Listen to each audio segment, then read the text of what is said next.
बहुत सारे लोगों को ये लगता है कि बच्चे का सर जो है ना फ्लैट हो गया है। बहुत कॉमन क्वेश्चन होता है ये कि पीछे से जो हेड है वो फ्लैट लग रहा है हमें। वो हेड का फ्लैट होना नॉर्मल है। अगर बच्चा बहुत लंबे टाइम के लिए लेटा रहेगा बेड के ऊपर या नीचे, तो वो क्योंकि कांस्टेंट प्रेशर एक पीछे से पड़ता है तो वो हेड फ्लैटनिंग शुरू हो जाती है। जब हमें लगना शुरू होता है कि बच्चे की हेड फ्लैटनिंग हो रही है या सिर फ्लैट हो रहा है, तो हम उनको डेफिनेटली गाइड करते हैं कि बच्चे की स्लीपिंग पोजीशन को थोड़ा थोड़ा चेंज करना शुरू कीजिए। हर बार जब आप बच्चे को फीड करा रहे हैं उसकी स्लीपिंग पोजीशन को थोड़ा थोड़ा ऑल्टर करना शुरू कीजिए। जब बच्चा 1 महीने से बड़ा हो जाता है तो हम सबको रिकमेंड करते हैं कि बच्चे को थोड़ा अपराइट रखिए, ना कि बच्चा हर टाइम लेटा रहे। जितना ज़्यादा लेटा रहेगा उतना फ्लैटनिंग के चांसेस ज़्यादा होते हैं। और बहुत सारे लोगों का क्वेश्चन होता है कि हम पिछले 15-20 दिन से ये सब कर रहे हैं पर शेप तो चेंज नहीं हुई है। तो let me tell you, it takes a long time. So sir की शेप 2-2.5 साल की उम्र तक चेंज होती रहती है। सेहतनामा में आज बात शिशु के सिर को गोल कैसे रखा जाए। बहुत सारी माँओं को ये प्रॉब्लम हो रही होती है कि बच्चे जब पैदा होते हैं तो सिर जो है उनका कैसे रखा जाए, फ्लैट होना शुरू हो जाता है। Doctor Saurabh Kapoor child specialist हैं, पीडियाट्रिशियन हैं, उनसे बात करते हैं। वो इसका हल बताएंगे इस एपिसोड में। बहुत बहुत स्वागत सर। नमस्कार जी। सो बच्चे के सिर को गोल कैसे रखा जाए। जब बच्चे पैदा होते हैं तो वो सिर भी बड़ा सॉफ्ट सा होता है, वो समझ ही नहीं आता किस तरफ सुलाया जाए, राइट साइड सीधा सुलाया जाए, लेफ्ट साइड सुलाया जाए, और वो सिर की शेप बदलने लगती है। कई बार बिल्कुल फ्लैट हो जाता है पीछे से, वो बड़ा अजीब सा लगता है। तो माएँ बड़ी मशक्क़त करती है, कई बार वो टॉवल गोल गोल बना के रख दिया जाता है। करना क्या चाहिए एक्चुअली? देखिए, अगेन इम्पॉर्टेंट टॉपिक है कि और सेंसिटिव टॉपिक है। बहुत सारे हम आई थिंक डेली जब हम पेशेंट्स को देखते हैं तो रोज़ के अराउंड 8 से 10 पेशेंट हमें ऐसे मिलते हैं जो विद न्यूबॉर्न्स, जिनका ये क्वेश्चन होता है कि बच्चे का सिर की शेप ठीक नहीं है।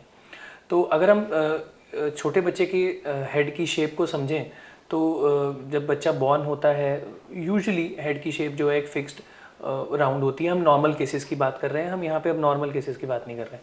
तो नॉर्मली हेड की शेप थोड़ी राउंड में होती है और स्लाइटली जो हमारा फोर हेड है उस तरफ राउंड की बजाय ओवल कहें तो ज़्यादा बेटर है, थोड़ा सा ऊपर को टिल्टेड होती है, मतलब थोड़ा नैरोइंग होती है फ्रंट साइड।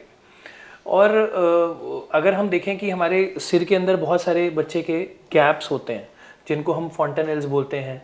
वो गैप एक आगे होता है, पीछे भी होता है। सो ये फॉन्टेनल्स या गैप्स होते हैं बच्चे के हेड के अंदर, जो कि बच्चे की ब्रेन की ग्रोथ के लिए जगह छोड़ी जाती है, या आप कह लो नेचुरली नेचर ने ऐसी जगह छोड़ी है कि जब बच्चे ने बड़ा होना है, ब्रेन को ग्रो करना है तो उसको जगह चाहिए।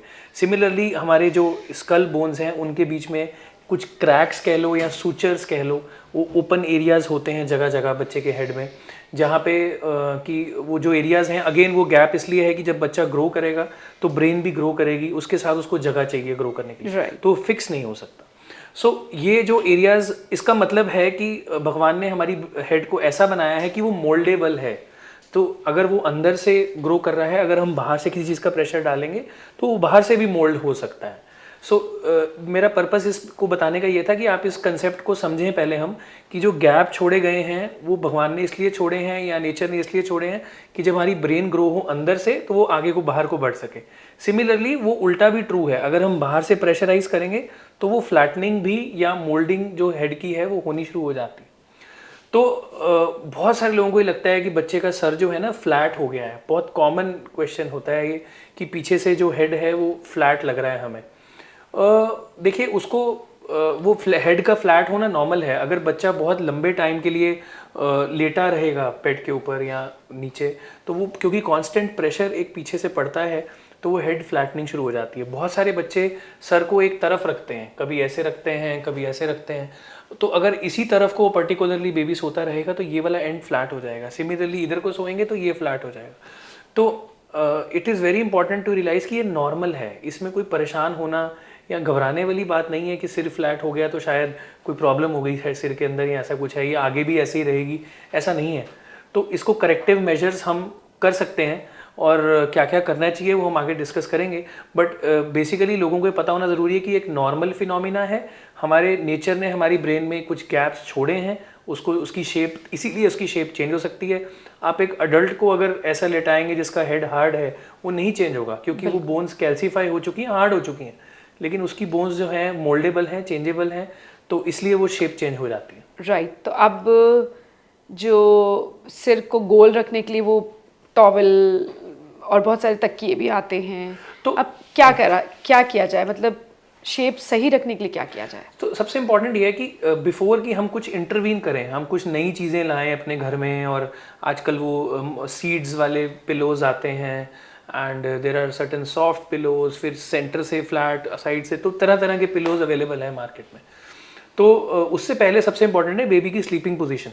एक जो न्यूबॉर्न बेबी है उसका मोस्ट ऑफ द टाइम सोते हुए गुजरता है, तो जब हम बच्चे को सुला रहे हैं सबसे सेफ पोजीशन तो वैसे स्ट्रेट है कि बेबी बिल्कुल स्ट्रेट सोए। लेकिन अगर हम यूजुअली बेबीज़ के आसपास कोई ना कोई होता है, जब हमें लगना शुरू होता है कि बच्चे की हेड फ्लैटनिंग हो रही है या सिर फ्लैट हो रहा है, तो हम उनको डेफिनेटली गाइड करते हैं कि बच्चे की स्लीपिंग पोजीशन को थोड़ा थोड़ा चेंज करना शुरू कीजिए। कभी राइट साइड पे टर्न करके थोड़ा सा सुला सकते हैं पीछे, और बहुत सारे पेरेंट्स का ये कहना होता है कि बच्चा सोता नहीं है, सीधा हो जाता है फिर से। तो यूजुअली हम उनको सजेस्ट करते हैं कि बच्चे को थोड़ा सा लिफ्ट करके और पीछे कुछ पिलो या कोई बेडशीट ऐसी चीज़ बेबी के पीछे छोटी सी फंसा दी ताकि वो वापस सीधा ना हो सके, और ऐसे फंसा दीजिए। So around 2 hours baby can sleep इस तरफ। फिर आपने फीड कराया बच्चे को बर्प कराया, बर्प कराने के बाद नेक्स्ट टाइम आप लेटा रहे हैं थोड़ा सा लेफ्ट साइड पर टर्न करके सुलाइए। फिर जब आप कभी सुला रहे हैं नेक्स्ट टाइम फीड करा के तो स्ट्रेट सुलाइए। सो हर बार जब आप बच्चे को फीड करा रहे हैं उसकी स्लीपिंग पोजीशन को थोड़ा थोड़ा ऑल्टर करना शुरू कीजिए। बहुत सारे लोगों को ये लगता है कि मेरा बच्चा इसी पोजीशन में सोता है, नहीं तो सोता ही नहीं है। तो ये भी मदर्स के क्वेश्चन होते हैं कि हम कह तो रहे हैं कि पोजीशन चेंज कीजिए, लेकिन मदर्स कहती हैं कि बच्चा एक ही पोजीशन में सो रहा है, दूसरी पोजीशन में सो ही नहीं रहा है। आई थिंक उसकी प्रैक्टिस की नीड है। अगर आप बच्चे को डेली प्रैक्टिस कराएंगे, पहले दिन से ये सब चीज़ों को फॉलो करेंगे तो प्रॉब्लम नहीं आएगी, बच्चे को आदत होगी तो वो सोएगा। In fact we should also give tummy time. Tummy time का मतलब है कि हम बच्चे को उल्टा लेटाते हैं कुछ टाइम के लिए। सो जब हम बच्चे को उल्टा लेटाते हैं उस दौरान बच्चे का हेड फ्री ऑफ कॉन्टैक्ट होता है, किसी भी चीज़ को टच नहीं करता है। तो 15-20 मिनट दिन में 2-3 बार टमी टाइम अगर हम देते हैं, सो ऑलमोस्ट एक घंटे के लिए अगर वो सिर आउट ऑफ कॉन्टैक्ट है तो उसको टाइम मिल जाता है रेस्टिंग का। सो जो प्रेशर है वो थोड़ा रिलीज हो जाता है, तो उसकी वजह से जो सिर की शेप ऑल्टर होनी है वो ऑल्टर नहीं होगी, और थोड़ा थोड़ा प्रेशर पूरे हेड पे हर तरफ पड़ेगा, ऐसा एक पर्टिकुलर साइड नहीं पड़ेगा। तो एक तो हो गई ये वाली बात। दूसरा हम बात करें कि ये है बेसिक्स, अगर हम इसको फॉलो करेंगे तो हमें उस तरफ जाना ही नहीं पड़ेगा कि उसकी फ्लैटनिंग हो रही है अब क्या करें। तो इजी प्रिवेंशन सबसे इजी है। उसके बाद आते हैं बहुत सारे पिलोज के ऊपर। मैं किसी पर्टिकुलर ब्रांड या पर्टिकुलर उसकी बात नहीं करेंगे, बट आजकल सीड्स वाले पिलोज बहुत कॉमनली ट्रेंड में हैं और अवेलेबल हैं। पर्पस अगर आप देखेंगे तो उसका पर्पस भी सेम है। उसके अंदर सीड्स होती हैं जो बहुत पतली होती हैं और प्रेशर को डिस्ट्रीब्यूट कर देती हैं बेसिकली।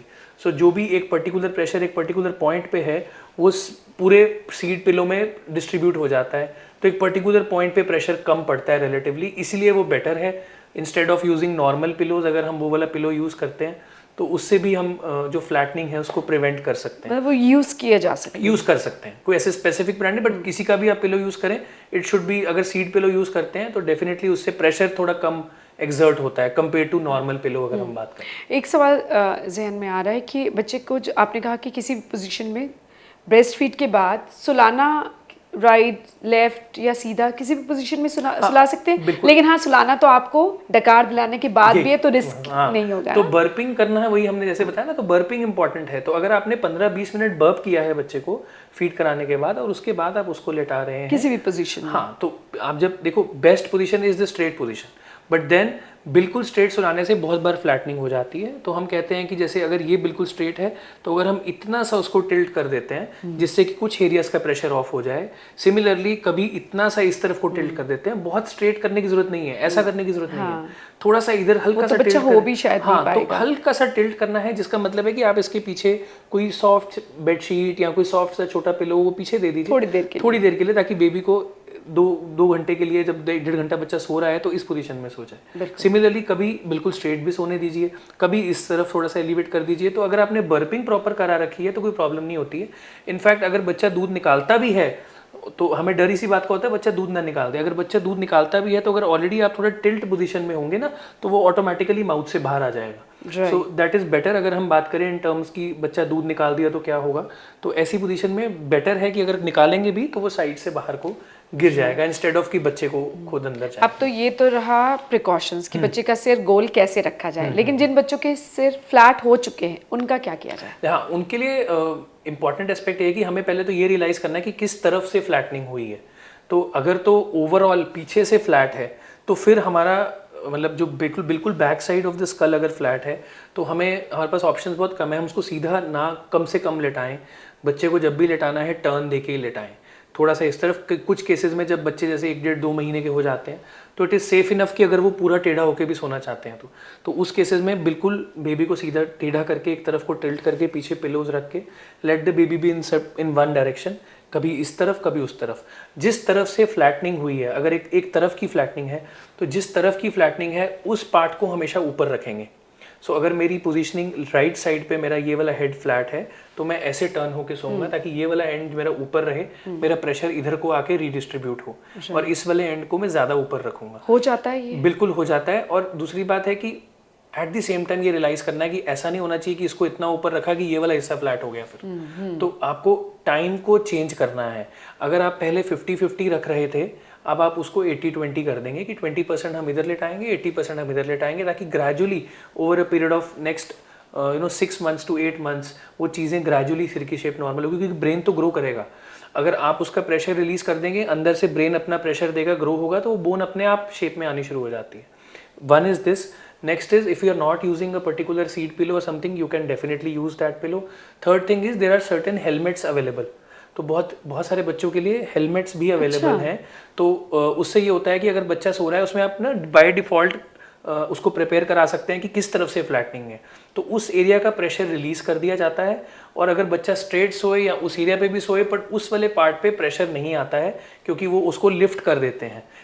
ये सिमिलर कंडीशन है जैसे हम बहुत सारे लोगों को देखते हैं कि फुट में सोर होता है या डायबिटिक फुट होता है, तो हम उनके लिए स्पेशल सोल्स डिज़ाइन करते हैं जो कि प्रेशर पॉइंट्स को अवॉइड करते हैं। सिमिलरली यहाँ पे भी वो डिज़ाइन हो जाते हैं जो प्रेशर पॉइंट्स को अवॉइड करते हैं, बट वो बहुत ही सीवियर केसेस में यूज करने की जरूरत पड़ती है। डॉक्टर्स के रिकमेंडेशन डेफिनेटली, उसके बिना तो मिलेगा भी नहीं वो।